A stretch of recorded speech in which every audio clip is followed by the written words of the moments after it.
Yo, I'm a baddie daddy in the gym on the live. Pushing heavy weights, man, makes me feel alive. Get home from a long day at work just to see the smile on the kids as they go berserk. Can't wait to catch a cold one with the bro. Shooting the shit and prepping for the show. Counting down the days for the weekend just to get no sleep and then do it all again.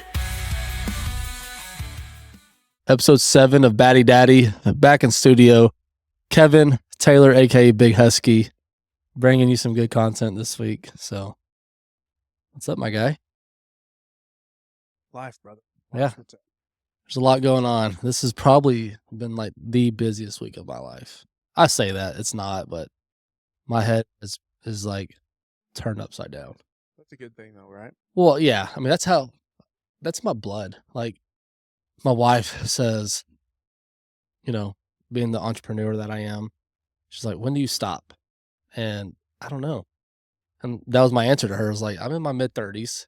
This is my time to do everything that I can to just be as active as I can to, just build, relationships. That's been my biggest focus is networking. So I'm like involved with some new networking groups, going to meetings and stuff like that, just socializing a little bit more away from the office, away from the operation and stuff like that. So it's been taking up a lot of my time. And then, trying to get caught up on work on the tail end of the day. It's a little tough, but man, that's what it's all about though. You're like the spokesperson and like the salesman for your company, Yeah. right? Yeah. I mean, whenever it comes to like sales, yeah, that's my role at this point. Yeah. I'd obviously still have my hands in everything, day-to-day decisions, but whenever, on either side of my company, whether it's the light side or the gutter side, yeah, the sales portion really comes from me. But my dad, he does a lot of estimates for us too. So I don't want to discredit what he does for us, Sure. but that's a big part of it too. So, but I don't sell like you do. Life is funny because things can be going good and, you think you're putting your best foot forward and doing everything you can to do the right thing. And then you make a mistake or something interpreted the wrong way. And then like trouble can find you so quick in life. And you just have to adapt and figure out how to make it right. Yeah. And that's, I think, my biggest issue is like people make mistakes, errors every day, all the time. It's just part of, it's just a human error, right? And in my line of work, it's just hard to overcome some things. And so I'm not saying it's not a mountain I can't climb. I'm always for a challenge, but it's just weird how putting your best foot forward and somehow something, whatever that is, can hold you back, So yeah, man, that's what's going on right now. Yeah. Life is going on right now. So when are you doing that month, that dry month? I don't know. I'll tell you on Monday. I'll tell you next week, next episode. Well, it's not Saturday because you have a birthday party. Yeah. Not for you, but Yeah, we have my my second turning 2, but I'm not gonna be grilling this time. I don't think. I think with everything we have going on, everything I have to do for that party. I have to put up a playground, so I'm like, you have to assemble a playground. yeah. To entertain all the kids. No, but I need to. We've had it since Christmas, but the weather's been so cold. I'm like, there's no reason to put it up right now. I'm not gonna be shivering to tighten bolts and nuts. Yeah. But I figured, tomorrow evening and then Saturday morning, I'll be doing that. Like, this is where me and my wife are so opposite. She loves that stuff. Like, she would do that all day, every day. Like, we buy IKEA furniture. She's the first one to pull out the instructions and read it line by line, word by word, organizing the parts. I'm like, just open everything up. I'll figure this out. And, of 100%. course, I screw it up, but I just want to get it done as fast as I can. And I'm like you. I put it to the side and then I kind of have to do it last minute. Yeah. Hopefully I get it done. I hope I get it done by the time the party is, because I want the kids to be able to utilize it and stuff. So if Fanny's available, she can come over and help me. Yeah. But I take it as like a personal challenge when I get something I have to build. I don't want to read the instructions because I want to be able to like assemble it mentally. So like a playground will be the second one I've put together. like that little bitty playhouse we had at my other house. Yeah. I mean, that was like a 4 or 5 hour ordeal, and I was just over it by hour 2. Like, I'm just like, man, Yeah. because it's so intricate, and then making sure you have the right tools, and then, you know, I assembled it on our back patio. I don't have a patio like I used to. So like, do I assemble it in the garage and then just move it outside?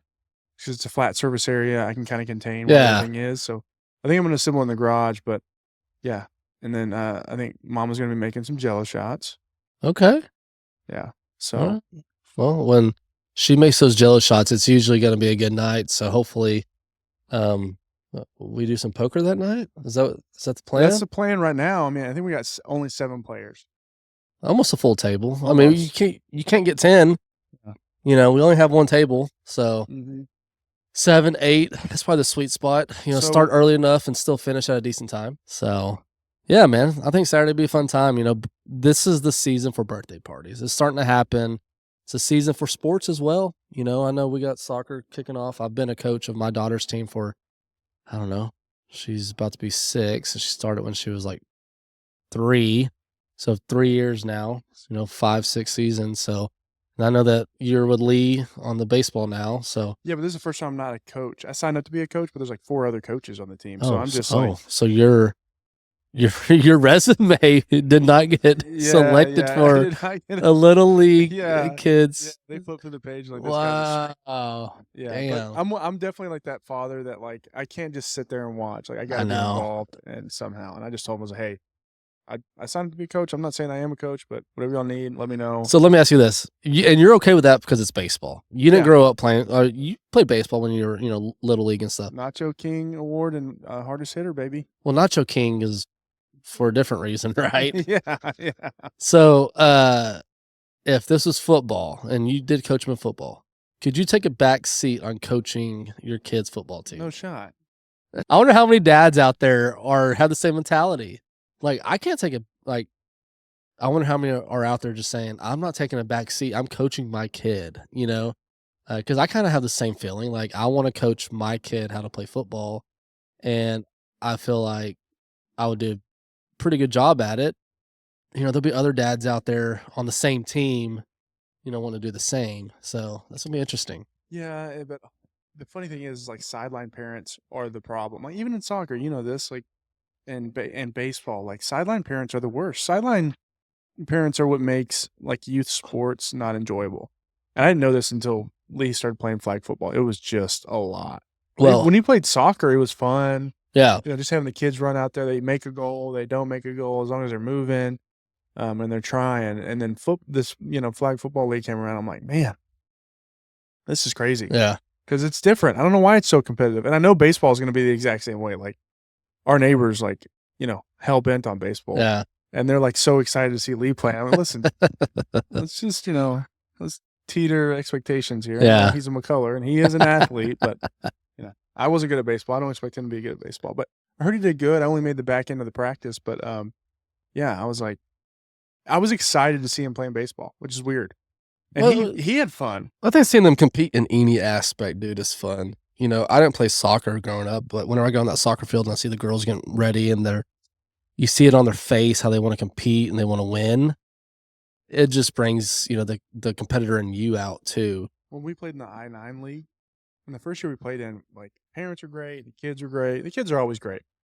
We were a pretty good team, and you know, we were winning most games. And my second season, I don't know what it was. I think it was just where I was in life with, like, work and, like, stress of work and stuff. So I didn't enjoy it as much my second year coaching. I knew we weren't good as a team. And so I was just trying to, like, make sure all the kids get playing time and everybody's getting the ball at some point.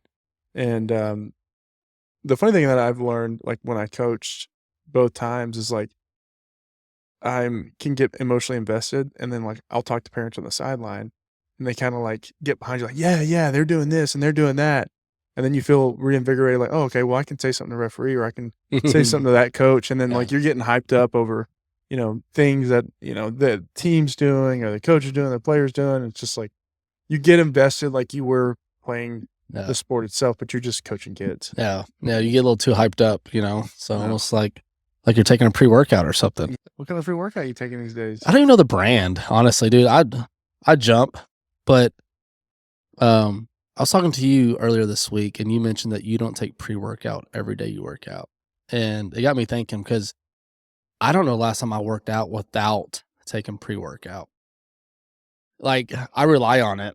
It's and it doesn't. I don't know if I you know need it. Like I don't know if it gives me that boost it used to, and maybe it's I need to up the dosage. I don't know, but I think it's like 250 milligrams. I think that's plenty for a pre-workout, and then throughout the day get the coffee and whatever else. Maybe sometimes even a energy drink. Yeah. And then you're building up that caffeine throughout the day, and it becomes like worrisome a little bit. So but yeah, I can't even tell you what pre-workout, but it definitely needs to taste good. Like I've had some bad tasting pre-workouts where it's like flavorless or just flavors where you're like, what the hell is this?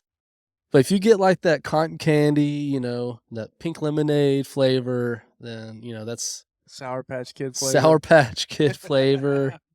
Yeah, that's up my alley for sure. Just be eating pre-workout all day, dipping your pinky in it, just a Just little fix. dry scoop it. Yeah. Have you ever dry scooped? Oh yeah, yeah. That scares me, I man. used to do it in college because I saw a guy do it, and I was like, I can do that. That The scares problem me. is, like, you can get lucky with it and do it, dry scoop it, swallow it, take a drink of water, and you're good. And then you do like the third or fourth time you do it, and you Yeah, you're- choked to death. yeah, so it's like the cinnamon challenge. I feel like it's, and this is weird. I feel like the water helps like neutralize it a little bit. To like, I usually take my pre-workout like in a 10-minute form of like, let me take a sip, take another sip, then chug it. If you're taking it all at once, I don't know if your heart rate just skyrockets. I kind of like ease mine into it a little bit with sips. So I've never done the dry scoop.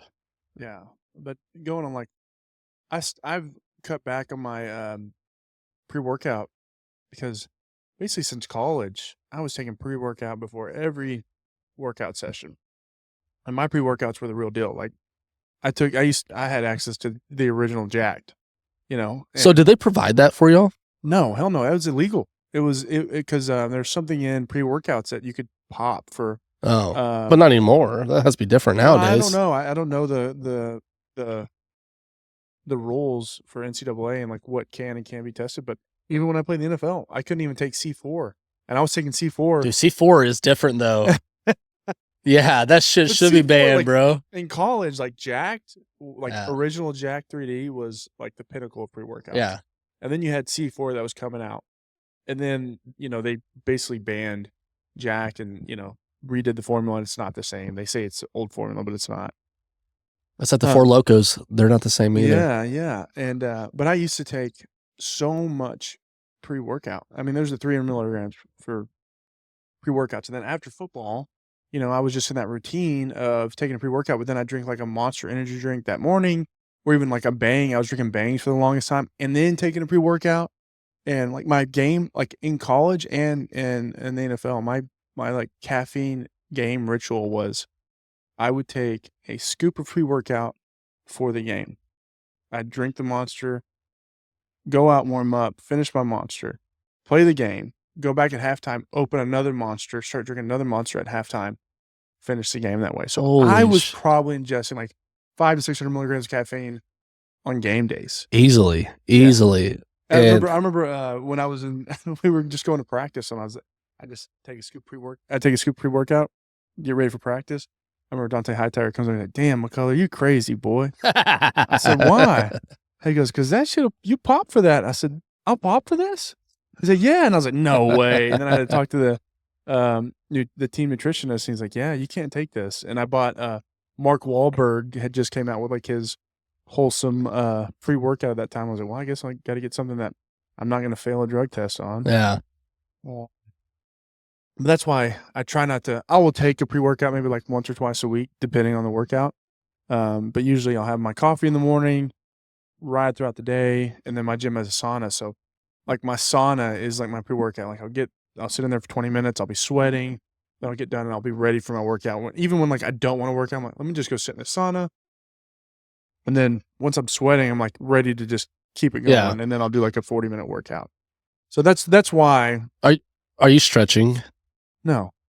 I know I'm so bad at stretching, dude. Every now and again. I mean, you've seen my yoga sessions, Bubba. Yeah, clock you it on do. the watch. You do clock the watch of your yoga, That's bro. in the sauna, dude. Every every now and again, I'll stretch in the sauna. Or every workout that he can log, this dude, he's walking around Walmart. Let me get a indoor walk going. Yeah, you're that guy for I mean, sure. I'm sweating. I'm burning calories. It's the only thing I can click on to where like I can count it. What I mean, that's a good point because what intake of caffeine is too much, you think? Well, so I really cut it back when I realized like Samantha during her pregnancy, like women during the pregnancy shouldn't take more than like 225 milligrams of caffeine. I think it's 225. I'm pretty sure. Somewhere around that. 200 milligrams of caffeine. Shouldn't take caffeine at all. I knew that because Samantha loves Starbucks. She's big on like the, caffeine intake, understandably so.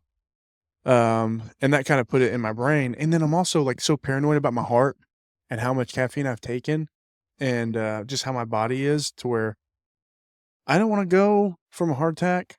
And so like to me, if I can mitigate, my caffeine intake daily to where I'm not doing 600-700 milligrams of caffeine daily, Yeah. I'm fine. Like 300 to me, I think is still too much, but I know I'm doing about 300 to 400. And I think we talked about it earlier, it's the average, but I don't know. I mean, I can take 300 milligrams of caffeine, 600 milligrams of caffeine daily and I'll go to sleep at 9:00. I think 600 is like that tipping point where it's like, okay, it's too much. And there's definitely days where I'm like, man, am I approaching this? Between the venti, Starbucks, drinks. And I was in Starbucks earlier today, and I thought that this was worth noting. Traditionally, Starbucks is known as a female thing. I mean, is it not? Like, let me go get my pink drink, or let me go get, Yeah. my super flavored coffee, which I am guilty of that. I You're get, holding your coffee when you walk out with your hands. bro, I get like the iced caramel, like drizzle this, a little bit of foam. Yeah, I get mine's all decorated for sure. You're not that guy. You get like black coffee. Yeah. Yeah. But my roommates in college used to drink just coffee straight. I never started drinking coffee until when I started this job 8 years ago. And getting up early, I don't have an energy drink. Let me have some coffee. But I don't drink the coffee for the flavor. I drink it for the effect. Because even like when you sugar down coffee, it still doesn't taste good. I mean, it tastes better, but I don't enjoy like Really? yeah. I do. I I like do to enjoy it. I like to have my coffee and feel like I had a cup of coffee. But I don't like hot coffee either. I put ice on my coffee. I want it warm or cold. I don't want it pissing hot. See, I'm in between. Mine's either super iced and cold. I don't like the frost, like the blended. Mine has to be coffee with ice cubes in it, or it has to be super hot. So depending on the day and the weather, I'll get the same drink and it's gonna be hot or it's gonna be iced. I was in Starbucks earlier today. I had like an hour in between a couple of stops and hopped in there just to do some work. And I looked around and there's 7 guys in Starbucks and no females. And I was like, this is weird. There's like 5 of us like in separate areas working with headphones on. Oh, so 2 you were one of the guys. I was one of them. Yeah, it was like 5 of us and like not a girl in sight. And I was like, this, like, I don't know. I've always associated cold coffees, these drinks with females being in it, but like, I don't know. Am I wrong to think that? Well, I'll say this. I've seen guys, even women, in Starbucks that are just sitting there working. I was like, I wish I could sit in a Starbucks, get on my laptop and just go to work, but I can't do that. Like I'll sit in my truck and do what I need to do in my truck.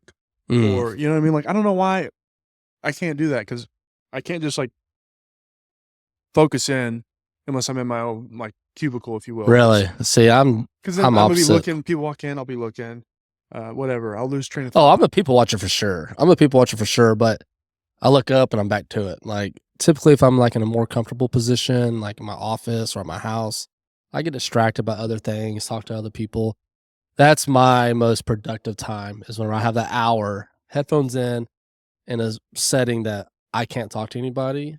Yeah, that's when I do the most I'll work. tell you what grinds my gears on that Starbucks, and I'm getting my drink, and then I get bumped into aggressively. What? Yeah, People are just in Starbucks, just shoulder checking you or what? You, bro. Oh yeah. I did do that too. I remember like, oh god, someone hit me. I was like, this mother. And I was like, see you, because you shoulder checked. Bro, you walked in that morning, your hair was like, oh yeah, you looked rough. I was like, this dude, he's not having a good morning. He Let just me make it recorded worse. He just recorded a Batty Daddy episode. Let me make this day worse for this guy. Yeah, because there's nothing that pisses you off more than someone bumping into you. I know that for a fact. That's funny. Yeah, I mean, listen, I'm not like I'm 20 years old again, but an aggressive shoulder check, it kind of seems like internally, I'm like, what is this really happening right now? And then I got to assess the situation, like if I got to escalate this or just be a mature man at this point. Dude, some of those, some of those Twitter videos that y'all be sending, you don't want to escalate anything with these people nowadays, man. They'll come out with something that it's better just walk away nowadays, man, for sure. Well, you say y'all be sending, dude. Yeah, I'm guilty of that for sure. You sent something, I'm like, nah. Man, once you send one and you're scrolling on Twitter, that's what your feed is all about. That's and why it's I don't just have like, Twitter, because I feel like oh, you don't have it? All right. We're back. Gonna start, one of the segments. What you thinking? What you drinking? One of my favorite segments. Drinking a little cerveza here, and then the wifey's homemade Jello shots. Here's the ultimate test. How do we take these without looking completely? You don't, bro. You accept don't it. tongue it and make it weird right now. Are Jello shots still a thing? Like, who out there still? I was talking to somebody, and That was they very were sus. What I just did for sure. Yeah, you licked your finger. Yeah, I didn't look at the camera. Yeah. But You didn't have to do it twice, bro. yeah, I was talking to somebody like people love Jello shots. Like some people, It's easy for me. Yeah. Oh, I love them because it tastes good. Another pack of punch. This man makes the best Jello shots, but I don't know if I've had Jello shots at the bar. But like those things are watered down. Yeah, like they're not. You're paying like $15 for a Jello shot. Like, what are we doing here? I'm trying to remember. New Orleans. It's hard to remember New Orleans. Let's cheers this. Oh. Let's cheers this to New Orleans. What you drinking? What you Yeah, thinking? there you go. New Orleans, they have Jello shots? No, they have like the syringes. They had the syringes. They have the syringes. They have the grenades. Is that what it's called? Like the green ones. And Yeah, but that was a mixed drink. every time I go to New Orleans, man, it's a fuzzy time for sure. Dude, I'll never forget on my bachelor party in New Orleans. On This may Bourbon get Street. deleted. No, it's not. You made that shot, that Yes. grenade shot across the bar, and you won that Yes. bet. I wish we had that on video. I think I have a Yeah. picture of you like That's one of the last things I remember of that day at about 4 p.m. you were a problem that night. Yeah. I had to walk your butt home. Yeah. It was crazy. That may be my first time to New Orleans. I've been like 3 times total, I think. And it was a bachelor party, Yeah. going all out for sure. Yeah.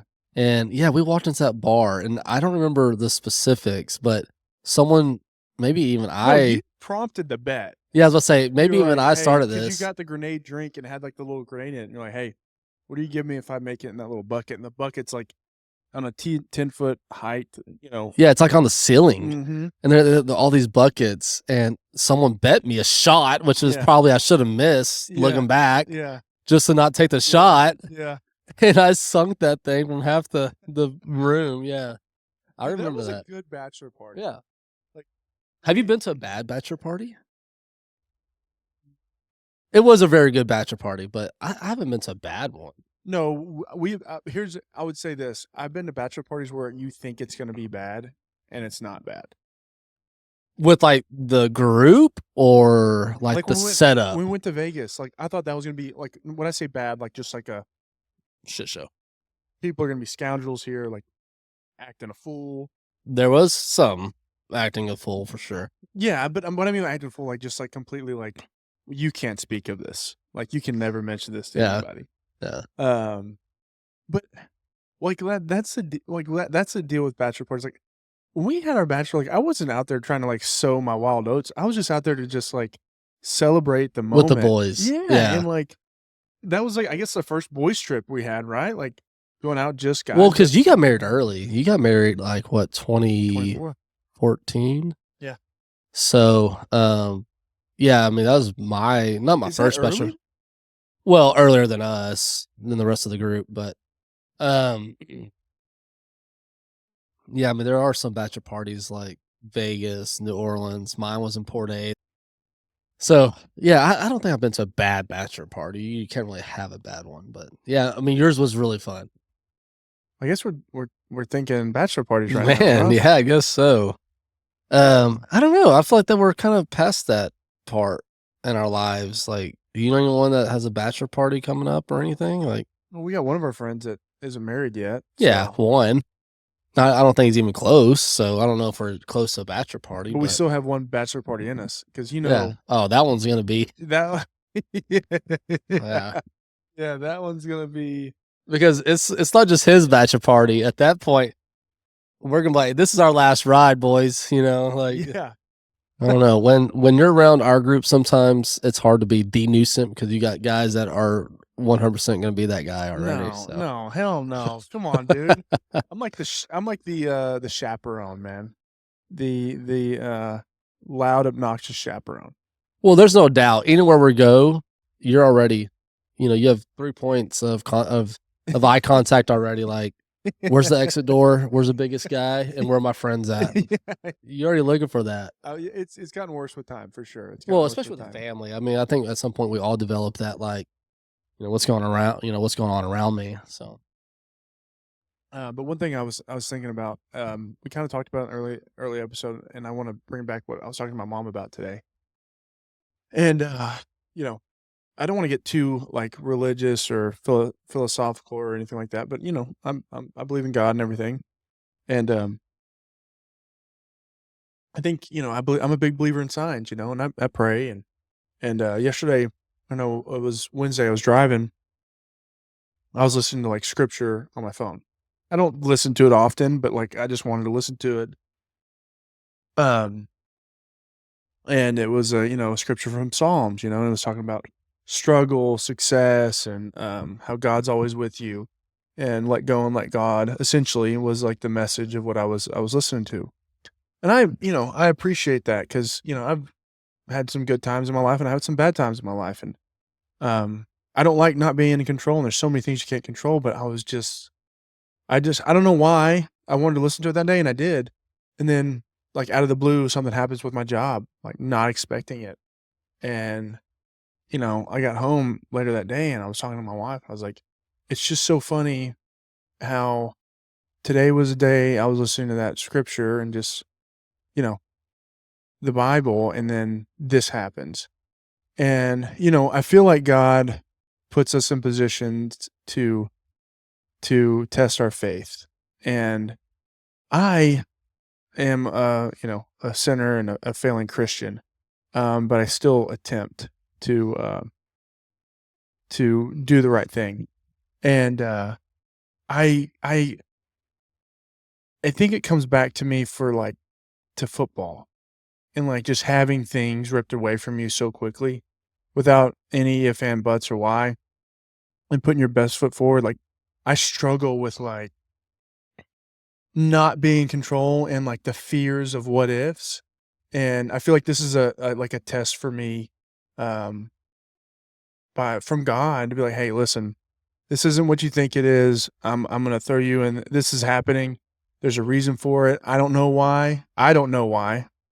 And this is, I'm just testing your faith. And I just find it just crazy. And I've had moments in my life where, I don't look for God, but I just seek God, and then stuff happens and I'm just like, okay, he's telling me something. I just got to go with it.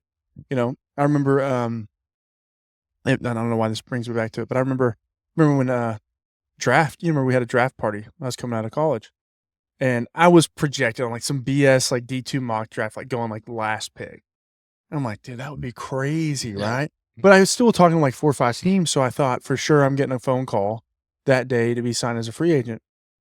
And I'll never forget like the humiliation I had, like sitting there. I didn't drink the whole time until it was, final round of the draft, and had my friends there, my family, and hadn't had one call talking to my agent. And I was just like internally just imploding.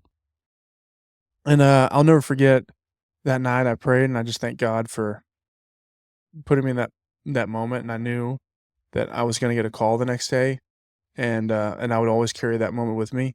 And sure enough, the next morning I got a call, but I had like teammates that were getting calls and getting signed, and I'm like just sitting there, and I'm like, what's going on here? I didn't know why, but I believe that's why. And then, you know, so I'm bringing that back to my moment this week where I have trouble letting go of control, and just believing in the work I've done, the person I am, and moving forward. And then that happens, and that's to me is like, okay, this is God testing you.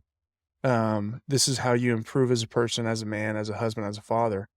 Um, and then I was talking to my mom today, and I was just talking to her about like when I was younger, I was never I've always been afraid of failure, but I've always known that I can overcome things.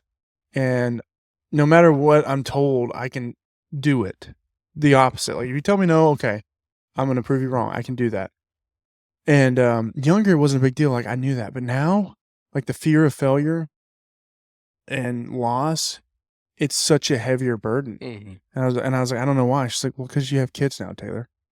Like you're a father, you're a parent, you have other responsibilities that are on your shoulders. It's different. And it was just, I know this, but like hearing your mother tell you that, and then it kind of, with everything that's gone on this week for me, I was just like, man, that's right. I mean, like that checks out, but it's just funny. Like I've never taken a step back to wonder why I have these pressures on myself and why I can't sleep at night or why I have these knots in my stomach.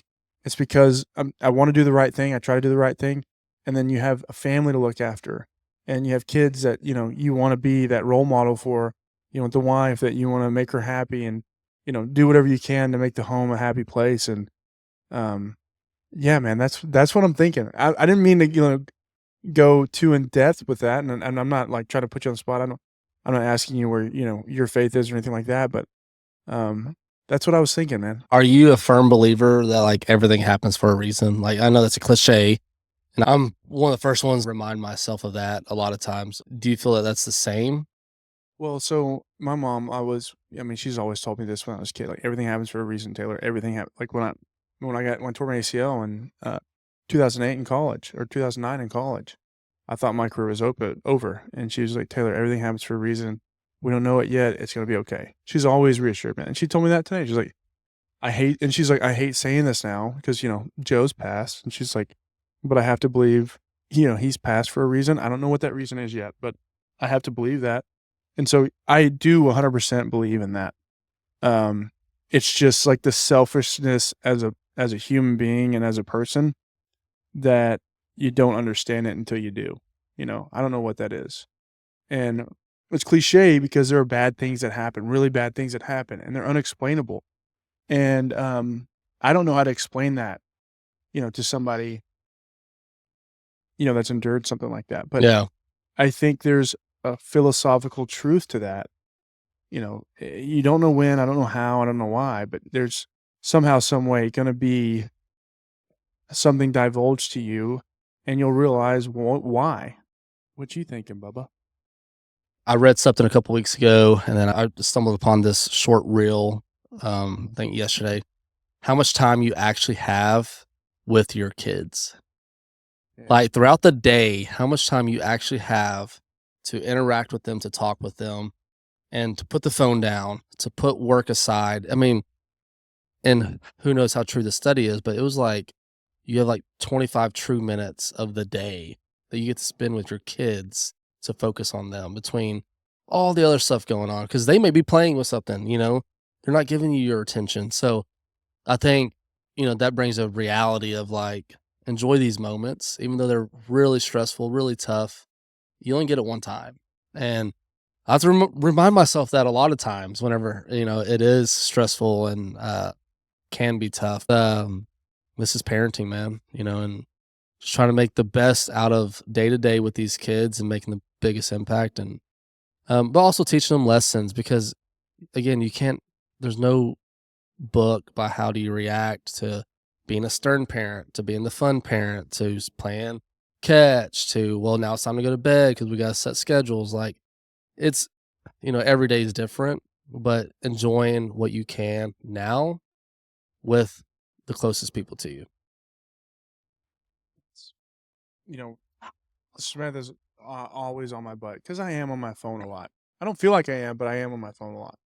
And it's like an internal trigger I have to make sure to put my phone down, to give my attention towards my family and not my phone. Not that like I'm just on my phone like BSing, but sometimes it's texting, sometimes it's emails, sometimes it's Yeah. work. And no, I'm not home all day. So when I get home, I have to be better at like literally putting my phone down, walking away. And there's some days where I'm really good at it. I'll put my phone on the counter, I'll take my watch off, and I'll just walk away, hang out with the family. Hour and a half later, I'll come back and get back on it. But it's not consistent enough, Yeah. But I think that's I think a lot of people can relate to that. Like, I mean, at the end of the day, look yourself in the mirror and realize that everyone can relate to that message for sure. So, and I'm not going to go down that road, but I think this internally is, I think about like times in the end of our lives. I think there's going to be times maybe you look back and be like, man, I wish I could have those minutes back. So whenever I'm on my phone and my wife's telling me to get off it, I'm like, get off your phone because you're going to wish you weren't on your phone one day. So, but I was just, well, there's that song. Who sings it? And you're going to miss I think it's Tracy Atkins. It's Tracy Atkins. All right. Well, I think that's episode 7. Anyway, episode 7, Batty Daddy. Continue to share, continue to like, guys, and we appreciate it. Batty Daddy.